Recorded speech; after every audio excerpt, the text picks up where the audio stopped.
Es jums pastāstīšu par e-desu, par elektronisko deklarēšanas sistēmu un arī drusciņu par viņa jauninājumiem, kā arī par gadienāko deklarācijas aizpildīšanu. Nu, man tas tomēr noturēs. Kādas iespējas e-desā? Vispār e-des ir tā sistēma, ar kuru visi var komunicēt ar nodokļu maksātāju, tā kā teiksim attālināt, izmantojot datoru un interneta pieslēgumu, kā arī piekļuvi mūsu sistēmā. Tad iespējas e-desā ir parakstīt un iesniegt dokumentus, principā visas deklarācijas, kā arī iesniegums, skatīties nodokļu maksātāju uzkrātus datus, tas ir visa informācija kā pa jums, kā pa fiziskām personām, kā arī kā pa juridiskām.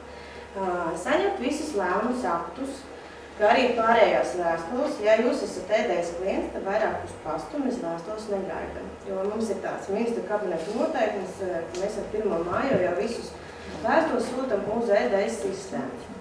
Kā arī ir iespēja, protams, atbildēt uz tām vēstulēm, ja mums kaut kas nepatīk, un arī redzēt aktuālu parādu savu. Protams, ja tāds ir cenas krāpā.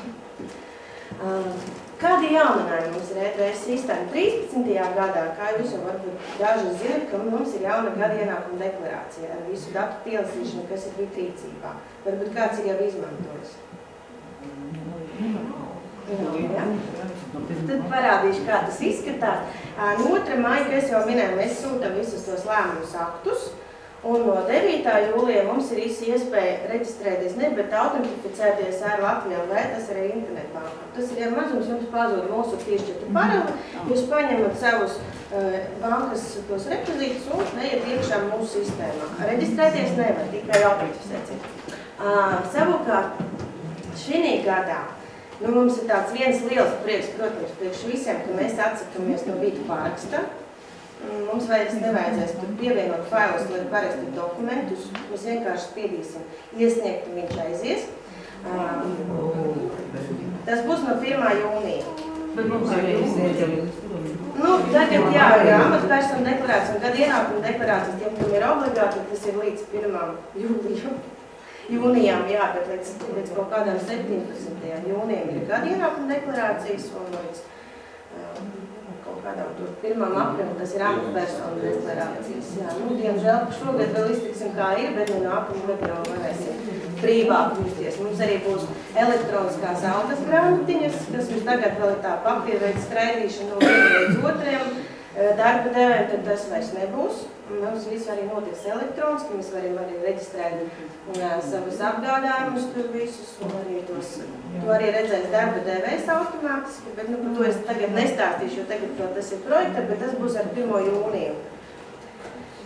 Protams, būs jaunais vizuālais izskats, viņš būs daudz draudzīgāks, tad būs vairs tāds sarežģīts, kad būs jāmeklē, bet, tā kā, piemēram, fiziskajā persona ejot iekšā, jums uzreiz būs, piemēram, jūsu NMDS dati, nodokļu maksātāju uzkrāti dati, kā arī, piemēram, gada ienākuma deklarācija uzreiz izot, nebūs jāiet un jāmeklē tur iekšā, vai jāmeklēšana deklarācija. Un ātrā brīdināšana, tas jau notiek jau tagad, un ar 6. janvārī, kad jūs ejat iekšā, sistēma beigās parādīšu, kā tas izskatās. Ja nodokļu maksātājiem ir parāds, tad viņam uzreiz izliek tādu dialogu loks, viņš parāda, par kuru nodokļu kāds jums ir parāds. Protams, ir tāds, ir ļoti daudzi, kas arī nezināja, ka viņam ir parāds, kad sāka darboties.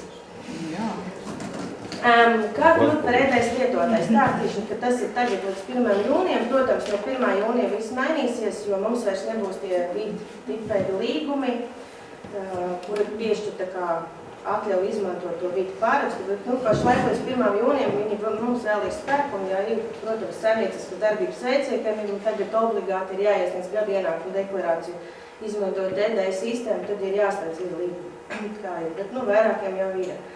Tad mēs slēdzam tipveida līgumus, mēs iesniedzam viņu Valsts un dienesta 5 darba dienu laikā, mēs uz e-pasta adresi saņemam piekļuvas datus, vai arī tiešsaites reģistrēšanu veicam ar e-mail kārtu.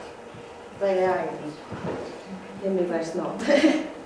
Tā, līgumi ir pieejami vidu mājaslapā, lai nav jāmeklē kaut kur citur, tad viņi ir pie nodrīgiem, kā kļūt par e-des lietotāju, tur ir arī līgumi, un arī parādīs, kā izmantot e-parakstu, ja gadījumā mums nebūs pie rokas mans sagatavotais materiāls.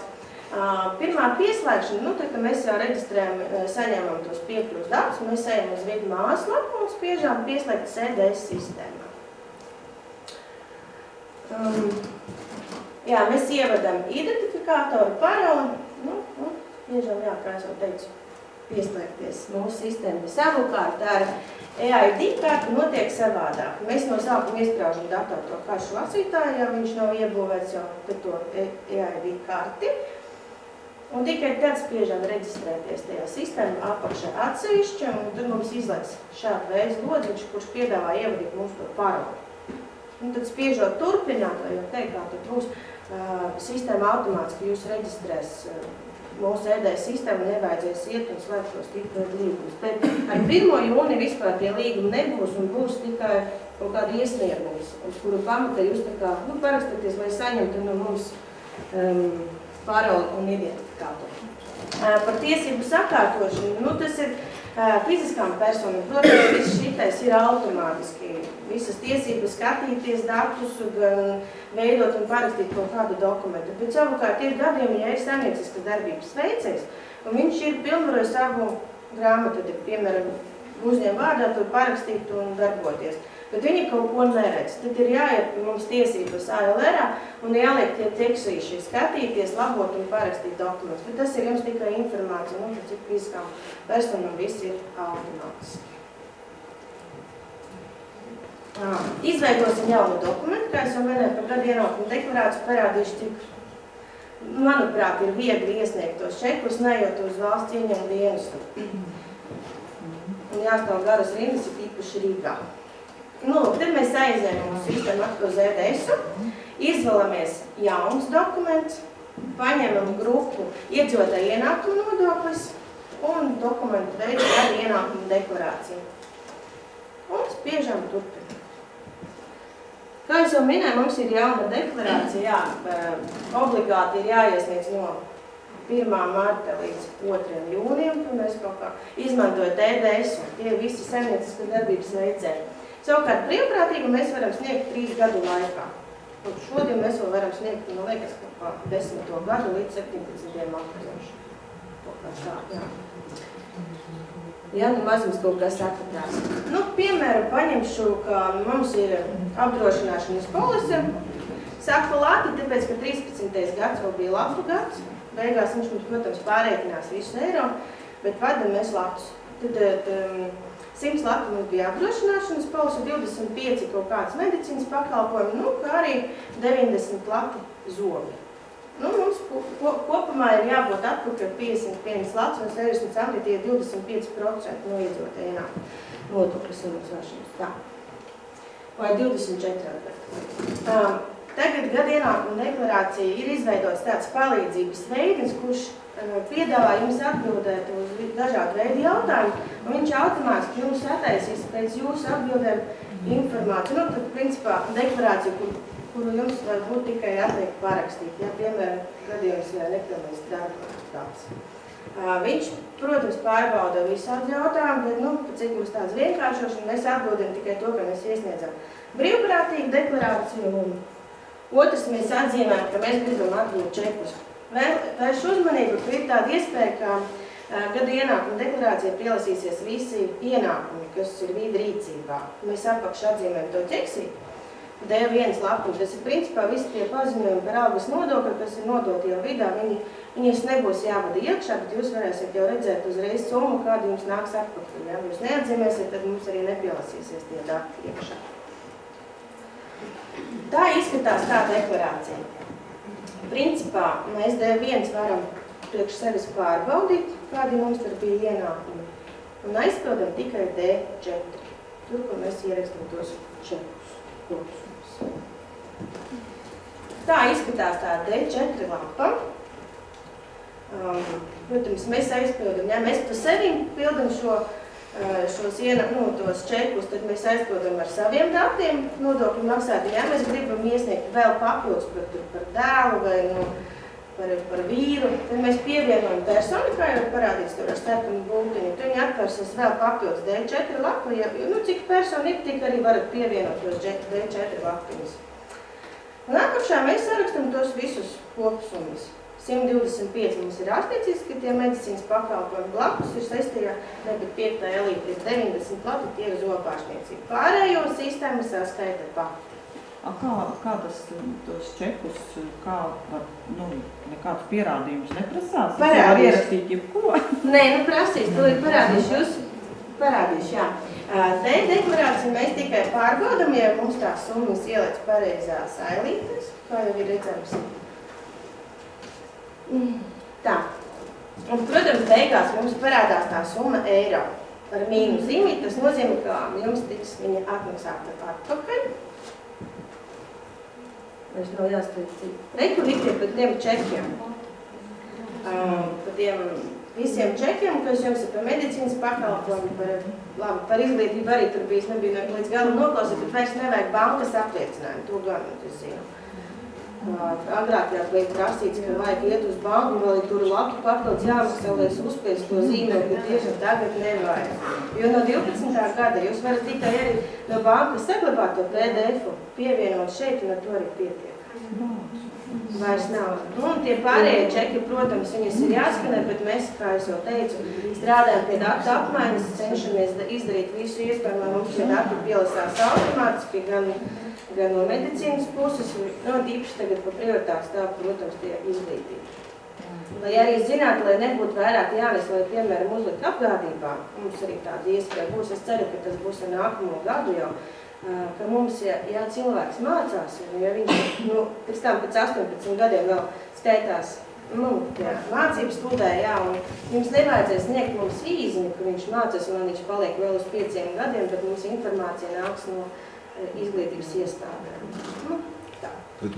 Vienam čekam, katrā failā atsevišķi par vienam, ja varbūt uz A4 lapas. Saliemet uz A4, visus čekus ieskanēt un pielikt klāt. Protams, es vienmēr iesaku atdalīt sevi un radinieku, lai nebūtu vienā čupā visu. Mēs vēl tā, ka es uz lapas uzrakstu augšā zobārstniecību un salīmēju visus, un tur citi medicīnas salīmēju, tur bērnam atsevišķi. Jā, tas arī vēlāk priekš jums, pēc tam, lai jums, protams, oriģināli mums nevajag. Ja nav iespējams ieskanēt, jūs varat iesniegt to gadu ienākumu deklarāciju bez čekiem, vienkārši aiznes čekus uz Valsts ieņēmumu dienestu. Protams, pretī, arī kompis. Tā tas izskatās. Jā, mēs vēl papildus ievadam to bankas kontu, uz kuru mēs gribam saņemt naudu. Un spiežam pārbaudīt un saglabāt deklarāciju. Un tad tas, kā ir šobrīd, no jūnijā būs vēl savādāk kaut kā? Vēl vienkāršāk? Vienkāršāk nebūs tas lielais fails, kur es to parādīšu, kā viņi jāsaglabā, viņš vairs nebūs. Jā, principā šis būs tas pats, vienīgais parakstu dokumentu vairs nebūs jāspiež. Nekāds jāpieno fails. Tā, parādīšu no saimnieciskas darbības veicam. Mazums kādam ir paziņu, ka palīdzēsim jānokradījumā. Ja ir saimnieciska darbība un ir kaut kāda lauku saimniecības veikts, kā arī, piemēram, arī pa kaut kādiem čekiem bija vajadzēs naudu, vai papildus, samazināt to maksājumu summu. Arī ir tas palīdzības veids, arī prasa 101 jautājums, ne, bet, prasa jautājums, uz kuru pamata viņš arī palīdz sagatavot to deklarāciju. Šeit mēs apzīmējam, ka mēs vienkāršā veidā kārtojam grāmatvedību, un arī apzīmējam, ka mēs gribam iesniegt čekus par izglītību vai medicīnas pakalpojumu. Un turpināt, principā, sagatavojam deklarāciju. Atšķirās viņai ar to, ka viņam nav D1 iekšā. Šoreiz es neatzīmētu, ja, protams, ir arī kaut kādi papildus ienākumi, arī D1 parādā. Šeit tikai jāizpilda D3 un D4. Kā saimnieciskas darbības veicējiem D3 un D4 tie papildus tie čeki. Tā izskatās saimnieciskas darbības veicējiem deklarācija. Mēs ievedam ieņēmumus, izdevumus, neapliekami ienākumi. Tas ir tagad jau, man liekas, 13. gadā no Valsts atbalsta dienestie saņemt kaut kādiem atvieglumi, pie atbalsta. Viņš neapliekās ar nodokli, un mēs vairs nevedam viņu iekšā pie 1,4, bet pie neapliekami ienākumiem. Tas ir līdz 16. gadam mums tā. Tas ir tā jums informācija. Pārējā sistēma, protams, aprēķina pat visu tā sarkanas, mēs iebrakstam paši. Un arī, protams, ka es jau iepriekš rādīju, mēs te sarakstam iekšā savus čekus. Pārējā sistēma aprēķina pat. Šeit ir parādīts, cik ir jāmaksā. Tā saimnieciskas darbības veicējiem parasti. arī eiro summa. Arī mēs spiežam pārbaudīt un saglabāt deklarāciju, jā, kļūdas nebūs, tad viņa automātiski status parādīsies gatavs iesniegšanai, bet jābūs kļūdas, sistēma noteikti izmetīs un parādīs, kā tas izskatās, vai arī brīdinājums. Bet, jā, brīdinājums viņa vienkārši brīdina, kā tas ir, bet ļaus iesniegt. Zinu, ka ir sarežģīti, bet, praktiski vienmēr ir jāpamēģina arī. Gada ienākuma deklarācija, video instrukcijas, kā arī viss palīdz materiāls ir pieejams vidi mājaslapā pie gada ienākuma deklarācijas. Es arī atnesu līdzi, man ir sagatavots kā brīvprātīgi 4 veidi iesniegšana. Tad, ja nepilnais gads, ja bija apgādība, bet darba devīs nav piemērams, tos atviegojums bija šīs gadījums, ko es jums jau demonstrēju, ka arī, man liekas, pensiju fondu maksājumi. Tie arī ielasās mums automātiski, ka tikai jāizpild un jāpārbauda D-deklarācija. Bet to es atstāšu jums, mums noteikti tiks tas izsūtīts. Ļoti svarīgi zināt, ko es izrauju mūsu metodiku un nezināju pati. Saimnieciskas darbības veicēji, kura vienkārši tur to saimniecisko darbību ir neko neveic, viņam būs jāmaksā vienalga 50 eiro. Tie neatiecās uz SIA, tie, kas tika reģistrēti uzņēmuma reģistrēti, tie attiecās tikai uz fiziskās personas saimnieciskas darbības veicēji, kas ir reģistrēti vidā. Ja, piemēram, tev apgrozījums sanāk mazāks nekā 50 eiro, tad to starpību būs jāpiemaksā vienalga. Būtības tie 50 eiro, tāpēc silti iesakam, ja tie nodokļu maksātāji, kurš vienkārši tur to saimniecisko darbības, slēdziet ciet, lai nebūtu tā, ka jūs neiesniedzat laikā to gadu ienākumu deklarāciju, vai man nekā nebija, beigās tad dabū vēl sodu maksāt par to, ka tu neizpildi kaut kādu noteikumus, ka tev tomēr ir jāiesniedz. Tāpēc arī izdomās kaut kas tāds. Tā, lūk, šitais būs tā parasta saņemšana, ja jūs gadiem izdomāsiet līdz 1. jūnijam iesniegt, ko mums izmantojot EDS sistēmu, tad vēl šitais darbojas no 1. jūnija vairs nebūs. Tad, kad dokuments ir gatavs iesniegšana, viņam parādās šāda veida bantība. Principā, spiežot uz viņu, mums ir jāsaglabā vita paraksts piešķirtas. Tas ir failiņš, viņš darbojas tikai vienu reizi, mēs viņu saglabājam. Pēc tam viņš mums tā kā paliek pievienos datubāzēm un paliek uz turpmāku izmantošanu. Uzspiežot uz bantīti, sistēma pieprasa drošības kodu, ko automātiski mums izsūta uz mūsu reģistrēto e-pasta adresiņu. Mēs ievadam viņu iekšā un uzspiežam iegūt elektronisko pārakstu.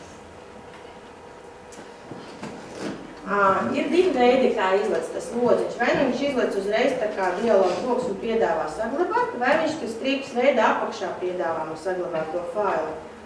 Bet ir gadījumi, kad nepiedāvā, kad ir internetā tā kā aizliegums uz logu izlekšanu. Tad mēs izvēlkam viņu paši.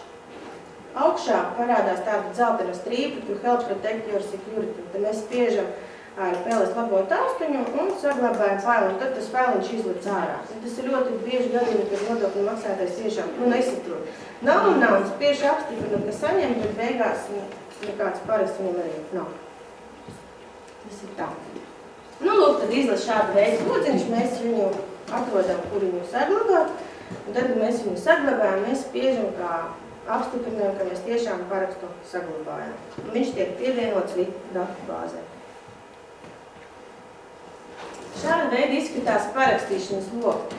Tagad mēs vēl atzīmēsim pirmreizies vai precizējumu deklarāciju, kāda viņa būtu. Mēs rekur šeit ir vēl braustas, mēs pievienojam to failu, ja, kuru mēs saglabājam un spiežam parakstīt. Bet nākamreiz, no 1. jūnija, vairs nebūs nekāds failis jāpilna, vienkārši būs šāda veida loks, apakšā būs iesniegt vārdiņš paraksta veidā. Visi mēs spiedīsim iesniegt un deklarācija aizies. Vairs nebūs jāiet tas garais ceļš. Tie nodokļu maksātāji, kas jau zina, ka to parakstu ņemās, tas ir tas sarežģīts. Ar e-parakstu dokumentu parakstīšanu tiek savādāk drusci. Mēs arī spiežam uz dokumentu parakstīšanu, izlec parakstīšanas loks, mēs izvēlamies attiecīgo certifikātu kodu, spiežam uz viņu, turpināt. Mums izlec atkal tas paraksts. PIN kodu ievadas lodziņš, tur mēs ievadam PIN kodu, un tādu spiežam turpināt, un tad ar drošo parakstu parakstās arī dokuments šāda veida. Tā, nu, vēl īsumā tur ātri pastāstīšu, kas ir nodokļu maksātāju datu sistēmas. Nezinu, vai jūs kādu zinat, vai jau pētījāt. Tur ir iespēja redzēt visus datus par saviem, visu, ko dara to jūs nodokļu maksātājs. Man ļoti patīk skatīties, vai pa mani maksā sociāli nodokļi un cik daudz. Vai es vēl skaitos kaut kur darbā papildus tam, ka es vēl tagad strādāju, parādīšu to, kā tas izskatās piemēru. Tiesībās NMDS-ā skatīties arī attiecās uz to, ja, piemēram, saimnieciskā darbības veicies ir pilnvarojusi grāmatvedi, ja to tās tiesības ir jāsaliek atsevišķi tur, kā es jau rādīju iepriekš. Tā, ir tāda, piemēram, es pa 2 pārskatiem parādīšu.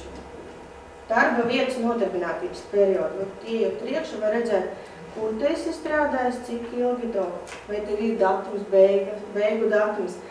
Ir iespējams, kad nav.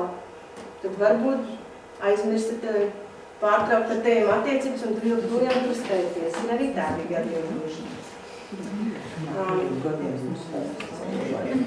Tikai cik bija spēkā algas grāmatiņas no tik ilga perioda. Kopš algas grāmatiņas ir spēkā, kopš tā laika mums dati uzkrājas. Tas pats arī attiecas uz elektronisku algas grāmatiņu. Tad, kad viņas vairs nebūs, būs tikai elektroniski. Visi tie dati, kas bija papīra veidā sarakstīti, viņi būs visi iekšā sistēmā. Lūk, un arī var redzēt, kādas summas maksā par tevim darba devējs, sociālais domā. Katru mēnesi tik līdz viņš iesniedz darba devēja ziņojumu, mums, man liekas, nākamā dienā jau NMD sistēmā parādās. Var redzēt jau. Kā es jau minēju, ir saraksti ar vītu. Visi tie, ja tu esi ēdējis klients, tad vairs nekāds vēstules uz pasta adresi nenāks. Visi lēmumi, paziņojumi, kā arī parastas informatīva veida vēstules nāks uz NMD sistēmu, nebet uz ēdējas sistēmu saraksti ar vītu. Un paralēli nāks vēl paziņojums uz tavu e-pasta adresi, ka tev pienācis e-pastiņš tur un tur. Tā kā tas ir ļoti daudz atvieglo, ka vairs nav jāskanē to papīrīti, vēl stāvēt pastāv, kam ir izņems to ierakstīto vēstuli, ka var uzreiz visu te paskatīties. Lūk, šāda veida izskatās tas ātru brīdināšana. Ielogoties iekšā, ja tev ir parāds, šeit man liekas juridiskā persona, tad viņam izlaiž šāds loks, viņš parāda par kādu nodokli un cik daudz tev ir parāds. Un tiklīdz, jūs apstiprināt, un tiklīdz atkal pamainās tie sodi sankcijas, vai vēl kaut kāds summiņu nākamajā reize, kad tu lūgojies iekšā, atkal viņš ir ārā. Viņš tā kā brīdina, ka tomēr tev parādi ir. Protams, tu neiet iekšā ne nodokļu parāda attiecību uz nodokļu atbalsta pasākumu vai tiesiskās aizsardzības procesu, nav muitas parādi un nav termiņu paketnē.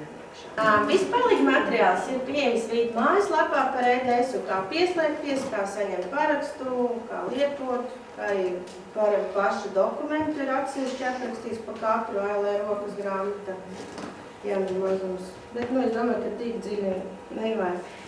Arī ir iespējams pieteikties vidu jaunumiem. Tas mēs atzīmējam, ka mēs, piemēram, gribam EDS jaunumus, ierakstam e-pasta adresi un spiežam pieteikties. Tad kaut kas mainīsies mūsu EDS sistēmā. Mēs ne tikai publicēsim mājaslapā vai vēl kaut ko, bet paralēli aizsūtīsim jums uz e-pasta. Ja jūs, protams, vēlaties. Principā no manas puses tas ir viss, ja jums ir jautājumi.